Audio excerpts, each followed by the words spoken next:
दुनिया को शांति और मानवता का संदेश देने वाले तथागत भगवान बुद्ध डॉक्टर बाबा साहेब अम्बेडकर और बहुजन समाज के सभी महापुरुषों के चरणों में कोटि कोटि नमन करते हुए आदरणीय भिक्खु संघ और सभी साथियों को क्रांतिकारी जय भीम विनम्र नमो बुद्धाय। साथियों, समय कम लूंगा। हम लोग रोज चर्चा करते रहते हैं, पूरे देश का भ्रमण कर रहे हैं। मैं देख रहा हूं कई जगह हमारे अपने ही साथी अपने भाषण में कहते हैं कि हम ईंट का जवाब ईंट से, गोली का जवाब गोली से देंगे। ये लड़ाई औजार हथियार या तलवार की नहीं है, ये लड़ाई विचारधारा की है। वो लोग जो संख्या में केवल 12% हैं, वो अपनी विचारधारा के दम पर, चूंकि उसने जो बाकी के जो 85-88% लोग हैं उनके मन को भ्रष्ट करके उनको अपनी विचारधारा से जोड़ लिया है। जब 85 या 88% वाली विचारधारा के लोग 12% की विचारधारा के रास्ते पर चल पड़ेंगे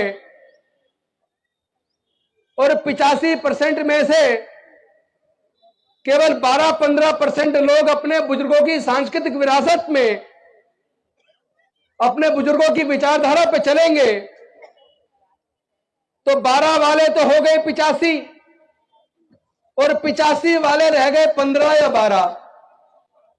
यही कारण है कि 85% पर 15% राज कर रहा है। जो लोग अपने इतिहास को नहीं जानते वो कभी इतिहास नहीं बना सकते। इतिहास बनाने के लिए इतिहास को जानना होगा। हमें हमारी ताकत किन कारणों से है, अपनी ताकत को भी पहचानना पड़ेगा और हमारी कमजोरियां क्या है, उस कमजोरी को भी पहचानना पड़ेगा। अगर हम अपनी कमजोरियों को पहचान कर कमजोरियों को दूर नहीं करेंगे और जिस चीज में हमारे अंदर ताकत है उसको संचित कर और ज्यादा इकट्ठा कर मजबूत नहीं करेंगे, तो हम उन्हीं 12-15% लोगों से हारते रहेंगे। तो सच को जानना बेहद जरूरी है। हमारी ताकत क्या है, इसको जानने से पहले यह जानना जरूरी है ऐसे कौन से कारण हैं कि हमारे समाज के लोग लगभग 3-3.5 हजार साल तक गुलाम रहे। मैं समझता हूं इसका कारण एक ही है।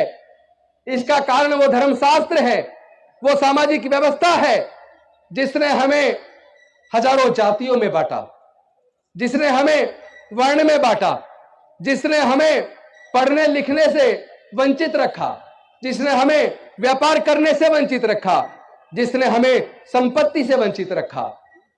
और जब वो रास्ते खुले, डॉक्टर बाबा साहेब अम्बेडकर ने खोले। एक तरफ तो उन्होंने हमारे पढ़ने के रास्ते खोले, जब पढ़ने के रास्ते खोल दिए तो हमारे लोग स्कूल कॉलेज जाने लगे। उस वक्त स्कूल कॉलेज सरकारी होते थे, तो सरकारी स्कूलों से पढ़ के हमारे लोग जज, engineer, doctor, collector, scientist, professor बनने लगे। और धीरे धीरे उसका असर यह हुआ कि एक तरफ बाबा साहेब के रिजर्वेशन की वजह से संसद और विधानसभाओं में पहुंचे और दूसरी तरफ उनके द्वारा खोले हुए मार्ग की वजह से पढ़ लिख कर रिजर्वेशन से हम लोग नौकरियों में पहुंचे। तो थोड़ा थोड़ा घर में पैसा आने लगा, थोड़ा थोड़ा आत्मविश्वास आने लगा। और लेकिन इसके बाद असली खेल उसके बाद शुरू हुआ। जिन लोगों ने हजारों साल तक हमें गुलाम बना के रखा, उनको यह तकलीफ पैदा होने लगी कि अगर ये गरीबों के, दलितों के, पिछड़ों के, आदिवासियों के बच्चे इस तरह पढ़ लिख कर जज, engineer, doctor, collector, scientist, professor बनेंगे तो उनके खेतों में, उनकी फैक्ट्रियों में सस्ते मजदूर कहां से आएंगे। और वहीं से उन्होंने षड्यंत्र चालू किया और उस षड्यंत्र का मैं पर्दाफाश करने आया हूं। क्योंकि मैंने इस बात का सर्वे किया है कि जो सुप्रीम कोर्ट, हाई कोर्ट के अंदर जो जज हैं वो सरकारी स्कूल से पढ़े हैं या प्राइवेट से पढ़े हैं। जितने सीनियर ब्यूरोक्रेट्स हैं, senior doctor, senior engineer, senior scientist, senior professor हैं, वो सरकारी स्कूल से पढ़े हैं या प्राइवेट से पढ़े हैं। मेरे सर्वे में यह निकल कर आया 97% से 98% के बीच सुप्रीम कोर्ट, हाई कोर्ट के जज, ब्यूरोक्रेट्स, डॉक्टर, इंजीनियर, जज, साइंटिस्ट, प्रोफेसर, वो सरकारी स्कूलों से पढ़े हैं। यानी कि सरकारी स्कूलों में पढ़ाई अच्छी थी।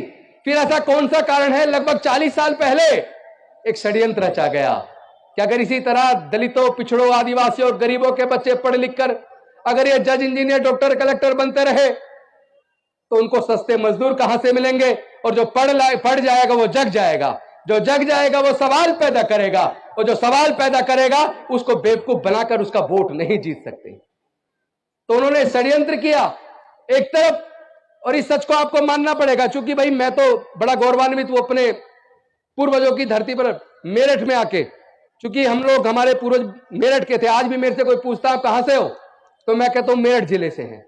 तो मेरठ जिला तो वो ऐतिहासिक नगरी है। तो आज मैं अपने मेरठ के लोगों से बात करने आया हूं कि आपको कम से कम इस सच को स्वीकार करना चाहिए। अब से 30 साल पहले आपने कावड़ की लाइन लगी हुई नहीं देखी होगी, कहीं टेंट लगे नहीं देखे होंगे। ऐसे कौन से कारण है कि लगभग 30 साल पहले बाढ़ आ गई, कावड़ की जगह जगह टेंट लग रहे, फ्री में खाना, ये सब क्यों? ताकि आप पढ़ लिख कर कामयाब ना बन जाओ। तो इंजीनियरिंग कराने के लिए आज की डेट में सरकारी कॉलेज में आपको 12 से 15 लाख रुपया चाहिए। क्या हमारे समाज के 99% लोग, हमारे समाज का मतलब दलित, पिछड़े, आदिवासी, किसान, मजदूर, पिछड़े वर्ग, सब लोग, सब मिला के 99% के मां बाप 12 से 15 लाख रुपए का खर्चा नहीं उठा सकते। डॉक्टर बाबा साहब अंबेडकर ने कभी औजार हथियार नहीं उठाया, कभी किसी का खून नहीं बहाया, कभी किसी की जान नहीं ली, लेकिन डॉक्टर बाबा साहब अंबेडकर अकेले थे। उन्होंने 3500 साल की गुलामी से हमें आजाद कर दिया। ना केवल 3500 साल की गुलामी से आजाद कर दिया, बल्कि हमारे आगे बढ़ने के रास्ते खोल दिए। लेकिन इस पूरी संघर्ष के अंदर उन्होंने अपने 4 बच्चों को गंवा दिया, उन्होंने माता रमाबाई को गंवा दिया। मैं आप सबसे पूछना चाहता हूं, क्या डॉक्टर बाबा साहब अंबेडकर की कुर्बानी बेकार चली जानी चाहिए? क्या हमें शर्म नहीं आती? हमारा समाज एक एक करके प्रताड़ित किया जा रहा है। मूंछ रखने पर हमारी हत्या हो रही है, गला छूने पर हमारी हत्या हो रही है, बहन बेटी की इज्जत लूटकर उसकी हत्या हो रही है, और जिन्होंने जुल्म किया एक को सजा हुई, बाकी बरी हो गए। हम किधर जा रहे हैं? भारत जा किधर रहा है? और वैसे भी हम लोग बुद्ध के धम्म को मानने वाले हैं। और आप इतिहास पढ़ लीजिए, हमारे पूर्वज बौद्ध थे। हम कोई धर्म परिवर्तन नहीं कर रहे, हम घर वापसी कर रहे हैं। हम लोग घर वापसी कर रहे हैं।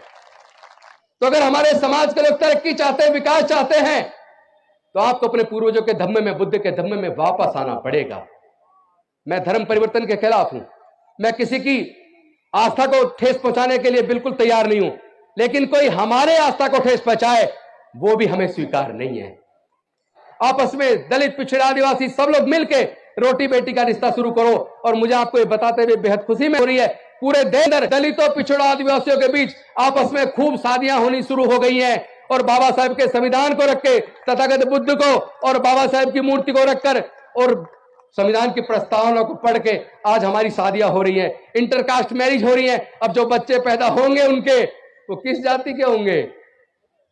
वो बुद्ध होंगे, बौद्ध होंगे, वो बौद्ध होंगे, क्योंकि उन्हें बुद्ध की शरण में आ गए। और बुद्ध और हमारे सम्राट अशोक का जो सपनों का भारत था, उस वक्त म्यांमार से लेकर काबुल, कंधार तक, ईरान तक पूरा भारत बौद्ध में था। जहां भी कहीं खुदाई होती है केवल बुद्ध निकलते हैं, कोई और नहीं निकलता। इस सच को समझ लीजिए। आपकी बुजुर्गों की सांस्कृतिक विरासत बेहद कीमती है। उस विरासत को सजाने, संवारने, संरक्षित करने का समय आ गया है। जाति छोड़ो, समाज जोड़ो। जाति छोड़ो, जाति छोड़ो, जाति छोड़ो। बौद्ध धम्म की क्या पहचान? बौद्ध धम्म की क्या पहचान? जय जय जय जय जय भीम, जय जय जय जय जय भीम।